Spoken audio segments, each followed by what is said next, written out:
Thank you for joining us for this edition of BAYS Breaks, where we take a few minutes to talk about current events and some of the innovative work that is happening within our organization. Please remember to follow us and subscribe by clicking on the link in the description below. And to remind you, BAYS is a nonprofit organization that works in partnership with individuals, families, and communities to inspire change, growth, and success. And today, we will be highlighting the BAYS JDAP program with Senior Director of Diversion, Owanna Stout.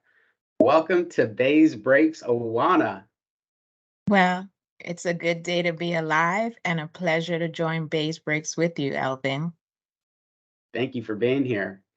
Owanna, would you take a few minutes and tell us a little bit about your background and how long you've been working at BAYS?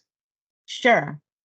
So I moved from the Virgin Islands to Florida about 19 years ago. I have a master's in criminal justice. I started my journey in this field at the clerk of court. Then I transitioned to a juvenile probation officer in the Orlando area. And after leaving the Department of Juvenile Justice, I ended up here at BAYS. That was back in 2014. So my journey at BAYS started as a senior case manager within the JDAP program in our Circuit 7 Daytona Beach office. And within 6 months of being in that role, I got the opportunity to become the circuit supervisor. So over the next 2.5 years, I felt like I prepared myself for whatever the next growth opportunity looked like for me because I know I wanted to grow within the organization. So in May of 2017, I became the North Regional Director for JDAP. That transition, I would say, was pretty unique, but yet rewarding. And in 2020, I was also then promoted to Senior Director of Diversion Services, and here I am in 2023. So that's almost 10 years with BAYS. And also, you failed to mention that you were our Supervisor of the Year. Oh, yeah, yeah, So literally worked your way up through the organization. Uh, absolutely. Wanda, could you tell us a little bit about the JDAP program? So as Senior Director of Diversion, you oversee our Juvenile Diversion Alternative Program. And could you tell the viewers a little bit about that? Okay. So, JDAP, the BAYS Juvenile Diversion Alternative Model, it was put in place by past Secretary Wansley Walters. This model represents a shift based on research and evidence from a more punitive model to one based on principles of risk, needs, and responsibility for youth. So while maintaining a restorative justice approach, JDAP addresses individual youth risk to reoffend and their needs as opposed to simply holding a youth accountable based on the severity of their offense. Since 2013, BAYS has been Florida's premier provider for this model. Our efforts to evolve and improve the model to meet the rapidly changing needs of youth that we serve, it continues to improve and enhance the evolution of juvenile diversion.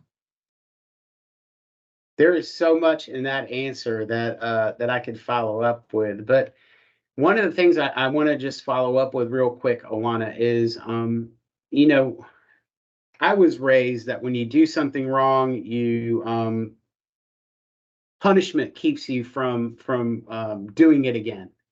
And we know based on the research and evidence that JDAP is based in that really it's the right dosage, the right amount of intervention is so important. Could you just elaborate on that briefly about why is that such a cornerstone of the diversion model that we operate? Absolutely. So in my intro, I talked about being a juvenile probation officer. So back in the early 2000s, there was a more punitive approach to addressing youth. And for example, I would have a youth on my caseload from the age of 12 to the age of 16. And I would go and I would see this youth every week, sometimes, depending on how they scored on what was called the pact back then. And it just felt like the more I met with this youth, the more supervision I provided, the more violations I also had to provide to this, or I had to do violations of probation for those youth. So when you say the right dosage at the right time, it's meeting that youth where they are in that moment and truly addressing who that person are, what their needs are in that moment. Because if you overdo something, it will saturate, kind of like dropping a piece of paper in water. It's too much water, it's going to dissolve. And we don't want to treat youth like a piece of water and paper. So, what are the benefits of having a program like JDAP in the community? Does it benefit the community and the youth? Absolutely. So first and foremost, I would say that that individual approach that I talked about early, it's imperative to our success. We are community based and meeting youth where they are, not only in their homes, but in their community. It's also where we meet them with their progress and their needs. And that for me is a huge benefit.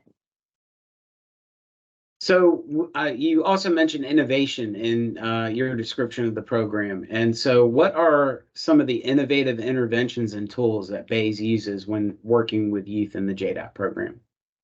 I love that question because I feel like we have evolved so much, and I am super excited about where we are and where we're going.